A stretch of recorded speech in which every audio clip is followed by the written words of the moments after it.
Hello students, virtual education के इस digital platform पे आपका एक बार फिर से स्वागत है। आज हम पीआरटी के लिए एक स्पेशल सेशन लेके आए हैं टीयर 1 के लिए, और इसमें हम ग्रामर का पहला लेसन करेंगे और उसका जो टॉपिक आज का है वो है सेंटेंस। सेंटेंस के बाद हम क्लॉजेस एंड फ्रेजेस को भी समझेंगे।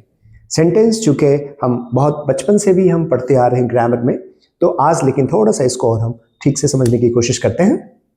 सेंटेंस क्या होता है आपको अगर करा जाए तो typical definition of a sentence is what. Typically define अगर आप सेंटेंस को करोगे तो it's a string of words that has complete thought, यानी दैट एक्सप्रेसेस कंप्लीट थॉट। जो एक स्ट्रिंग ऑफ वर्ड्स होता है जो एक्सप्रेस करेगा एक कंप्लीट थॉट को, और इसके अंदर और क्या चीज होगा, it consists of a subject and a predicate. Sentence जो है शब्दों का एक समूह है जिसमें क्या होता है, एक कंप्लीट थॉट होता है को, जिसके अंदर एक कंप्लीट थॉट होता है, यानी कि एक कंप्लीट थॉट को जो एक्सप्रेस करता है।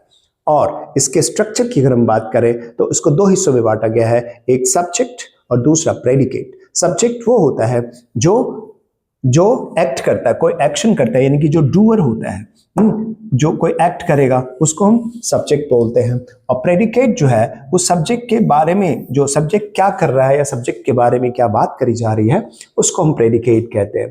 तो ऐसे ग्रुप ऑफ वर्ड्स जिसके अंदर एक सब्जेक्ट हो और एक प्रेडिकेट हो और वो कंप्लीट मीनिंग प्रोड्यूस कर रहा हो, उसको हम सेंटेंस कहते हैं।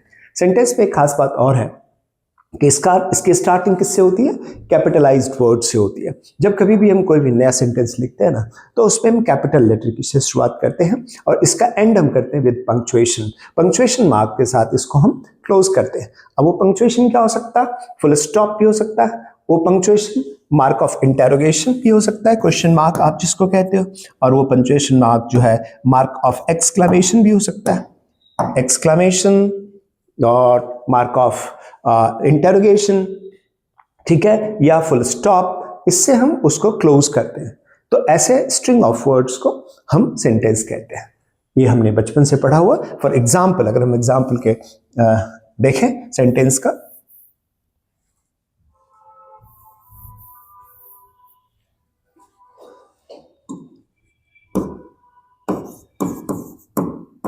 India is a secular state, okay, and birds are flying in the sky,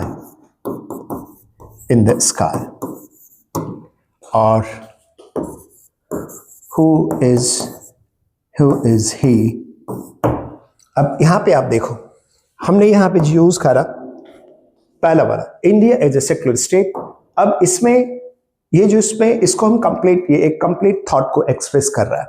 इसके अंदर एक सब्जेक्ट जो है यहाँ पे इंडिया है। अब बाकी का पोर्शन ये वाला जो है इज अ सेक्युलर स्टेट, इसको हम प्रेडिकेट कहते हैं, प्रेडिकेट, है ना। उसी तरह सेकंड वाला सेंटेंस में आप देखो, birds are flying in the sky. यहां पे थोड़ा सा हम आईएनजी लगाना भूल गए। Birds are flying in the sky, है ना। तो अब इसमें जो सब्जेक्ट है ये है बर्ड्स, और प्रेडिकेट वाला पार्ट है आपका are flying in the sky. Present continuous tense हम यूज कर रहे हैं। तो ये दोनों सेंटेंस को जो हम क्लोज कर रहे हैं, देखिए इसमें पंक्चुएशन मार्क लगा रहे हैं, वो क्या है, वहां पे फुल स्टॉप हम यूज कर रहे हैं।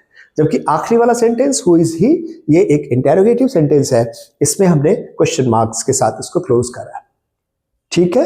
अब हम नेक्स्ट स्लाइड पे पढ़ेंगे क्लासिफिकेशन ऑफ सेंटेंसेस। सेंटेंस को हम क्लासिफाई करते हैं, दो तरह से हम सेंटेंस को क्लासिफाई करते हैं।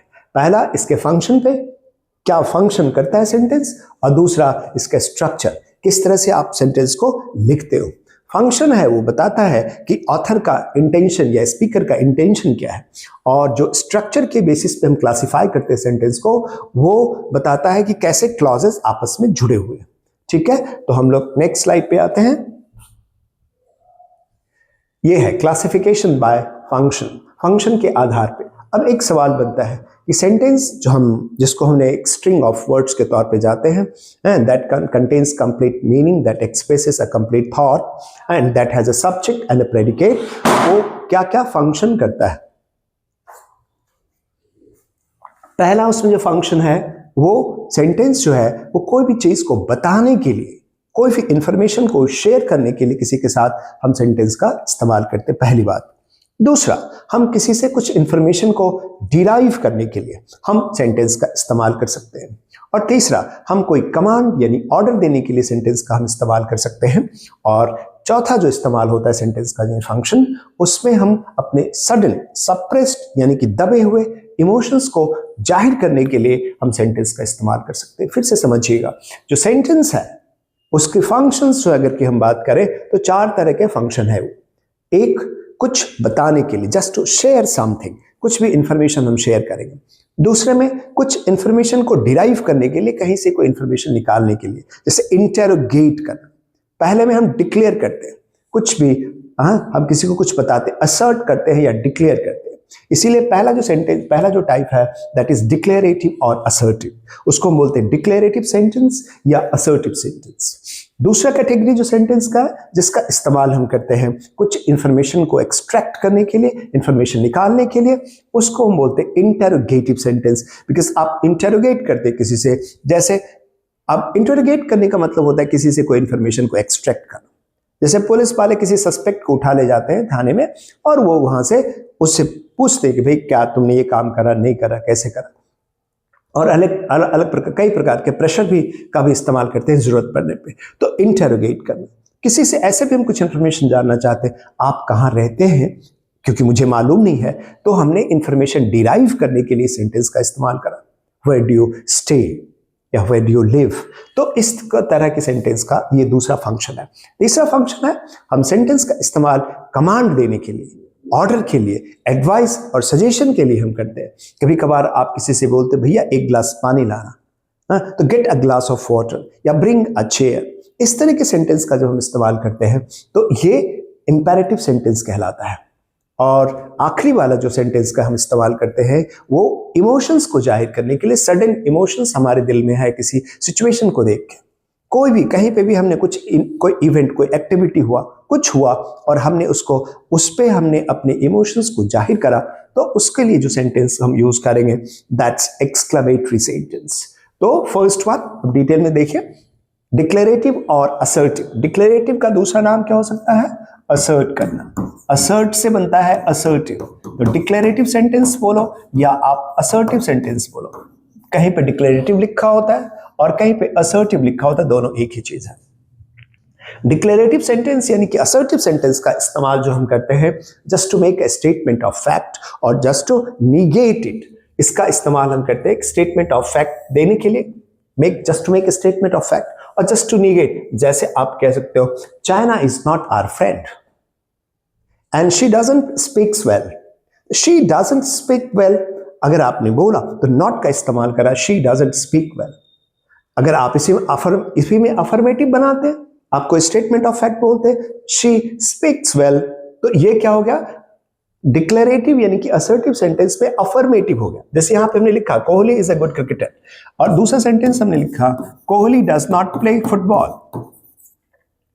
Kohli does not play chess. Okay, अब ये है तो स्टेटमेंट है एक प्रकार का, लेकिन उसको हमने निगेट करा हुआ, ही डजंट प्ले, नेगेट। तो असर्टिव यानी कि डिक्लेरेटिव सेंटेंस ये भी है, डिक्लेरेटिव सेंटेंस ये भी है, लेकिन क्या है, ये अफर्मेटिव है और ये नेगेटिव है। इसको हम बोलते हैं अफर्मेटिव सेंटेंस, अफर्म करता है, इसीलिए इसको हम बोलते हैं अफर्मेटिव। और इसको क्या बोलते हो आप? नेगेटिव। ये असर्टिव में नेगेटिव सेंटेंस बन जाता है।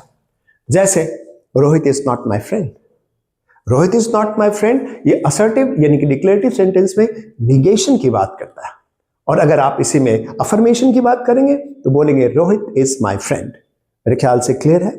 Next one, interrogative. इंटेरोगेटिव अभी मैंने आपको बताया इंफॉर्मेशन को एक्सट्रैक्ट करने के लिए यूज करेंगे, और इसमें जो पंक्चुएशन मार्क हम यूज करते हैं that is mark of interrogation यानी क्वेश्चन मार्क। ये क्वेश्चन मार्क हम इस्तेमाल करते हैं इंटेरोगेटिव सेंटेंस में।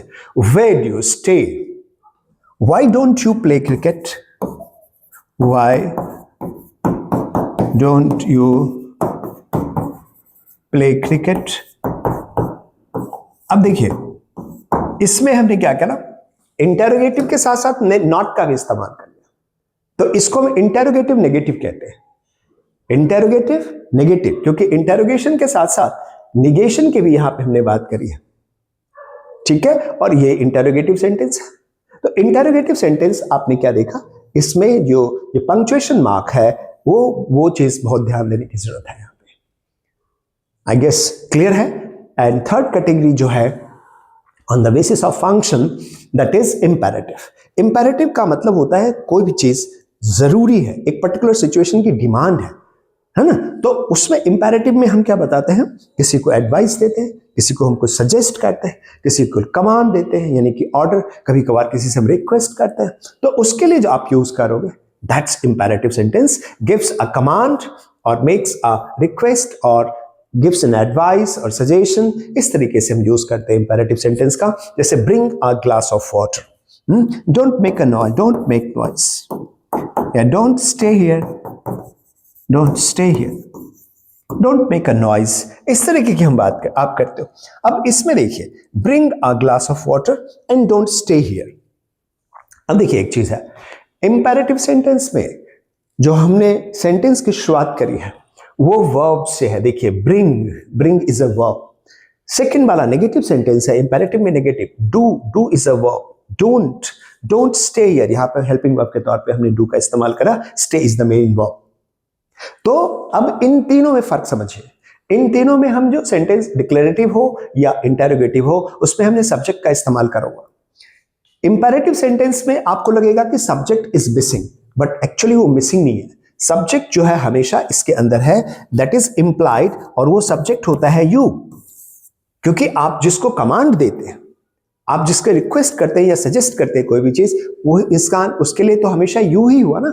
जैसे मैं किसी को बोलूं एक गिलास पानी लाओ, मतलब तुम एक गिलास पानी लाओ। बैठ जाओ, मतलब तुम या आप बैठ जाओ।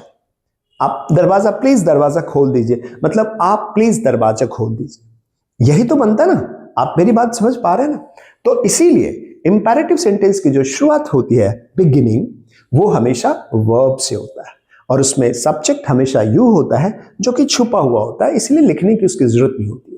ये उसकी पहचान है इंपेरेटिव सेंटेंस की। जैसे आप बोलते कम इन या गो या गेट आउट, तो अब कम इन अगर आपने बोला, इसका मतलब you come in. Sit down, you sit down. मेरे ख्याल से क्लियर है। अब आखिरी वाला है एक्सक्लेमेटरी। एक्सक्लेमेटरी में वी एक्सप्रेस सडन जो इमोशन, सप्रेस जो हमारे अंदर इमोशंस होते हैं ना, उसको हम रिलीज कर, just to vent out the emotions. कभी कभार हमने देखा हो, how beautiful the day is, how pleasant the weather is, how pleasant the day is. अब यहां पे हम बहुत admiration, there is a sense of feeling of admiration, I am admiring things, जो आज का दिन है इतना, हाउ प्लेजेंट, तो it's a sense of admiration there, है ना। और कोई जगह बहुत नास्टी, ये प्लेस बहुत ही नास्टी हो, तो how nasty the room is, कितना गंदा है, यहां पे हम डिस्गस्ट को शो कर रहे हैं। आप समझ रहे हैं ना। And how beautiful she is, यहां पे भी अगर हम एडमायरिंग समवन, समवन्स ब्यूटी, तो ये हमारे फीलिंग्स, ये हमारे इमोशंस है ना। तो इसको, इस सेंटेंस को हम एक्सक्लेमेटरी कहते हैं, और उसमें जो पंक्चुएशन मार्क आप एक्सक्लेमेटरी में यूज करते हैं, that is mark of exclamation. ये मार्क आप यूज करते हो, punctuation mark, mark of exclamation. जैसे एग्जांपल के तौर पे आप देखिए, what an innings it was, Kohli played a great inning yesterday or day before। अब वहां पे हम बोलेंगे what an innings it was, that I am really impressed, it was amazing, incredible। तो इस तरह से हम यहां पे देखिए हमने इस्तेमाल करा है मार्क ऑफ एक्सक्लेमेशन का। और एक बात और बताओ, यहां पे सेंटेंस में हमने एन लिखा, एन इनिंग्स। ध्यान रखिएगा, इनिंग्स एक इंग्लिश में एक ऐसा वर्ड है जो हमेशा एस के साथ आता है। बेशक वो सिंगुलर में हम यूज करें, एक के साथ यूज करें, या हम प्लूरल के लिए यूज करें, 5 लिखेंगे तो भी इनिंग्स लिखेंगे, और एन लिखा तो भी हम इनिंग्स को ही लिखेंगे। ये हम नाउन में पढ़ेंगे। तो मेरा ख्याल है कि क्लासिफिकेशन के बेसिस पे जो हम फंक्शन के बेसिस पे जो हम सेंटेंस को क्लासिफाई करते हैं, वो आपकी समझ में आ गया। बेहद ही आसान है, बहुत आसान है। ठीक है, अब हम लोग नेक्स्ट स्लाइड पे आएंगे, जिसमें हम बात करेंगे क्लासिफिकेशन बाय स्ट्रक्चर। और मैं आपको एक बार फिर से बता दूं, क्लासिफिकेशन बाय स्ट्रक्चर का पर्पस बहुत ही क्लियर है कि स्ट्रक्चर जो है that describes the grammatical makeup, grammatical makeup को डिस्क्राइब करेगा कि कैसे सेंटेंस यहाँ पे आपस में जुड़ा हुआ है ना, इसका ग्रामर क्या है, मतलब how the clauses have been put together. इसकी बात करता है क्लासिफिकेशन बाय स्ट्रक्चर। और इसमें 4 तरह के होते हैं क्लासिफिकेशन।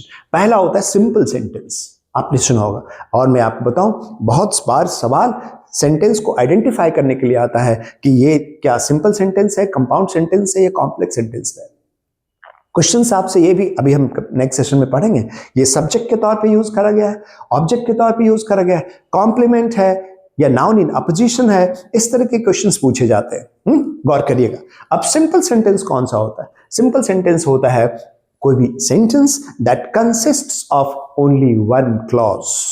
एक वो सिंपल सेंटेंस वो होगा जिसके अंदर सिर्फ और सिर्फ एक क्लॉज होगा, and that clause is independent clause. Independent clause, सबसे छोटा सेंटेंस अगर दुनिया का बनेगा उसमें भी कम से कम अगर वैलिड होगा तो उसके अंदर एक इंडिपेंडेंट क्लॉज होगा। I am a student, I am working hard, हमने 2 सेंटेंस बोला, दोनों सिंपल सेंटेंस है बिकॉज हमने एक ही क्लॉज यूज करा। A clause is a set of words having a subject and a verb of its own. Clause एक set of words या string of words होता है जिसके अंदर अपना एक सब्जेक्ट होता है और अपना एक वर्ब होता है, फाइनाइट वर्ब, उसको हम क्लॉज कहते हैं। तो अब यहां पे देखिए, जैसे हमने लिखा India is a secular state, India is एक सब्जेक्ट इंडिया और इज यहां पे वर्ब, और ये इज जो है मेन वर्ब के तौर पे आपने यूज करा, India is a secular state. Russia is the world's largest country, Russia subject और इज यहां पे आपने यूज करा, there is just one pair of subject and verb, इसी को हम क्लॉज कहते हैं। हम बोलेंगे India is a secular state, full stop, एक सेंटेंस है एक क्लॉज वाला। Russia is the world's largest country. That's a sentence consisting of only one independent clause. मतलब इंडिपेंडेंट के लिए बच्चे हम लोग यूज करते हैं मेन। आप इंडिपेंडेंट क्लॉज बोलो या मेन क्लॉज बोलो, एक ही चीज है, या प्रिंसिपल क्लॉज बोलो। कुछ ग्रामर में आपको पढ़ने को इंडिपेंडेंट क्लॉज मिलेगा, कहीं पे मेन क्लॉज मिलेगा, कहीं पे प्रिंसिपल क्लॉज मिलेगा, तीनों की तीनों एक ही चीज होता है। अब हम बात करते हैं कंपाउंड सेंटेंस। कंपाउंड का मतलब होता है मिला हुआ, मिश्रण। आप ऐसे अगर इसके समझने की कोशिश करें, कंपाउंड किसको बोलेंगे साहब? सेंटेंस इसमें 2 और मोर इंडिपेंडेंट क्लॉजेस, क्लॉज का मतलब वही सब्जेक्ट वर्ब का pair, independent clauses joined by coordinating conjunction. Coordinating conjunction जैसे होता ना, फ्लेम वॉइस आपने पढ़ा होगा, फॉर, और, नॉर, बट, ये सब जो है कोऑर्डिनेटिंग कंजंक्शन। कोऑर्डिनेटिंग कंजंक्शन से जब हम 2 या 3 क्लॉजेस को कंबाइन करते हैं और फिर जो एक सेंटेंस पूरा होता है उसको हम कंपाउंड सेंटेंस कहते हैं। एग्जांपल के तौर पे, the children wanted to play cricket. अब देखिए, चिल्ड्रन सब्जेक्ट हुआ, wanted as a verb, past simple use करा, बट जो टर्म यूज करा गया that's a coordinating conjunction. But is a coordinating conjunction. और उसके बाद दूसरा क्लॉज है, it was raining, subject it और was raining, that's a verb phrase, it was raining heavily. Second one, Rohit studied hard, so he did well. अब यहां पे सो जो है उसके कॉन्सिक्वेंस की बात कर रहा है। ये है, आपने ये जो टर्म यूज करा रोहित स्टडीड हार्ड, इसका कॉन्सिक्वेंस क्या होता है? ही डिड वेल, है ना, एग्जाम में उसने बहुत बढ़िया करा। तो यहां पे सो के साथ जोड़ के हमने clause number 1 that's an independent clause, ये clause number 2 that's again an independent clause. और जोड़ने के लिए यहां पे हमने सो का जो इस्तेमाल करा, यहां पे हमने बट का इस्तेमाल करा। ये कौन सा कंजंक्शन कहलाता है? ये आपका हो गया कोऑर्डिनेटिंग कंजंक्शन, ये वाला। क्या ध्यान में रखेंगे? कंपाउंड सेंटेंस वो होगा जिसके अंदर 2 या 3 या 4 या 5 इंडिपेंडेंट क्लॉजेस होंगे। उनको जोड़ने के लिए आप जो यूज करोगे, किसको? कोऑर्डिनेटिंग कंजंक्शंस को यूज करोगे, तो वो जो सेंटेंस बनेगा that's compound sentence. Next category जो है वो है कॉम्प्लेक्स। कॉम्प्लेक्स, देखिए कॉम्प्लेक्स सेंटेंस। कॉम्प्लेक्स सेंटेंस क्या होता है? जब कभी कुछ स्ट्रक्चर आप बनाओगे, देखिए भाई, कोई भी सेंटेंस होगा उसमें एक इंडिपेंडेंट क्लॉज तो होगा ही होगा, हर हालत में होगा। तो जब कभी भी एक मेन क्लॉज यानी कि इंडिपेंडेंट क्लॉज और उसको आप जोड़ते हो ना, दूसरा को डिपेंडेंट क्लॉज से, और उसको जोड़ने के लिए सब ऑर्डिनेटिंग कंजंक्शन यूज कर लेते हो आप। क्या यूज कर लेते हो आप? सब ऑर्डिनेटिंग कंजंक्शन, ये यूज कर लेते हो। यहां पे क्लॉज आ गया दूसरा। तो ये हो गया हमारा मेन क्लॉज, और ये हमारा हो गया सबऑर्डिनेट क्लॉज। इस स्ट्रक्चर को ये देखिए, ये रोल प्ले करता है सब ऑर्डिनेटिंग कंजंक्शन, और सबऑर्डिनेटिंग कंजंक्शन की जगह कभी कभार रिलेटिव प्रोनाउन भी हम यूज करते हैं। जैसे this is the book which I purchase from Delhi, this is the book which I purchase में विच का जो हमने इस्तेमाल करा, that's again a complex sentence. You know why? This is the book, that's main clause. Which I purchase जो आप use कर रहे हैं, वो पूरा का पूरा क्लॉज जो है वो एडजेक्टिव क्लॉज है, और वो विच रिलेटिव प्रोनाउन है जो बुक को क्वालिफाई करता है। तो हम मेन क्लॉज के साथ जब सब ऑर्डिनेटिंग कंजंक्शन हो जाए या रिलेटिव प्रोनाउन हो जाए, या कभी कभार हम रिलेटिव एडवर्ब का इस्तेमाल कर लेते हैं, इससे जो हम सेंटेंस बनाएंगे बच्चे, उसको हम बोलेंगे कॉम्प्लेक्स सेंटेंस। अब एग्जांपल आपके सामने है, ऑल्दो ही रेन फास्ट में, यहां पे ना ही रेन फास्ट। अब ऑल्दो से हमने शुरुआत करी, कंसेशन की बात करता है, मतलब despite his running fast, despite his running fast, although he ran fast, he didn't win the race, that's the main clause. He did not win the race is the main clause, और उसके साथ क्या जुड़ा हुआ देखिए, ये dependent clause, ये है डिपेंडेंट क्लॉज जिसको आप सबऑर्डिनेट क्लॉज कहते हैं। और कंजंक्शन जो हमने यहां पे यूज करा है, दैट इज सब ऑर्डिनेटिंग कंजंक्शन, ऑल्दो या दोनों यूज कर सकते हैं आप। तो इस स्ट्रक्चर को, इस सेंटेंस को हम बोलेंगे कॉम्प्लेक्स सेंटेंस। उसी तरह से नेक्स्ट एक एग्जांपल और हमने यूज करा, I would fly, that's an independent clause, main clause, और if का यहां पे आपने इस्तेमाल करा, I were a bird, if I were a bird, ये जो आप if टर्म यूज कर रहे हो, that's subordinating conjunction। तो मेन क्लॉज और सबऑर्डिनेट यानी कि डिपेंडेंट क्लॉज, तो ये जो स्ट्रक्चर बनेगा, दैट्स कॉम्प्लेक्स स्ट्रक्चर। और फाइनली कभी कभार क्या होता है, कुछ सेंटेंस ऐसे बनते हैं जिसमें कंपाउंड और कॉम्प्लेक्स दोनों को मिक्स कर देते हैं, तो इसके अंदर दो या दो से ज्यादा मेन क्लॉज, इंडिपेंडेंट क्लॉज हो जाएगा, और एटलीस्ट वन सबऑर्डिनेट क्लॉज, मतलब डिपेंडेंट क्लॉज। सबऑर्डिनेट को ही डिपेंडेंट क्लॉज बोलते हैं।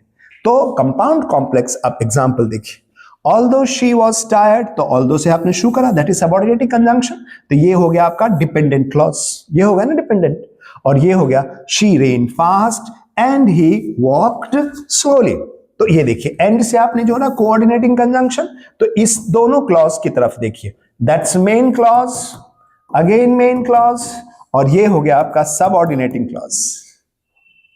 तो ये स्ट्रक्चर, दो मेन क्लॉज और एक सबऑर्डिनेट क्लॉज, तो इसमें हम बोलेंगे भैया ये तो कंपाउंड है ना, क्योंकि कोऑर्डिनेटिंग कंजंक्शंस जोड़ रहे हो तो कंपाउंड हुआ, और ये इसमें आपने सबऑर्डिनेटिंग कंजंक्शन भी लगाया, तो इसीलिए ये कंपाउंड कॉम्प्लेक्स कहलाएगा।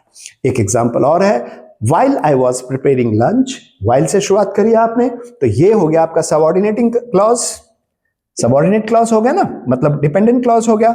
And Vivek was still busy playing something, I mean playing games, and Mona kept watching TV, तो विवेक के बाद ये जो दो क्लॉजेस को हमने एंड से जोड़ा, ये तो कंपाउंड हुआ ना सेंटेंस आप, अगर हम इसको हटा दे तो, लेकिन इसी में हमने एक सबऑर्डिनेटिंग यानी कि डिपेंडेंट क्लॉज भी ऐड कर दिया, तो इस तरह के संरचना को हम बोलेंगे कंपाउंड कॉम्प्लेक्स सेंटेंस। कुल मिला के स्टूडेंट्स, हमने सेंटेंस को समझा और इसके फंक्शंस के बेसिस पे क्लासिफिकेशन जो 4 होते हैं, और इसका स्ट्रक्चर के बेसिस पे जो क्लासिफिकेशन है वो भी 4 होते हैं, इनको समझने की कोशिश करी है, और इस पे हम एक्सरसाइज भी करेंगे, और नेक्स्ट सेशन में हम आपको बताएंगे क्लॉज एंड फ्रेज। आज के लिए बस इतना ही, थैंक यू वेरी मच।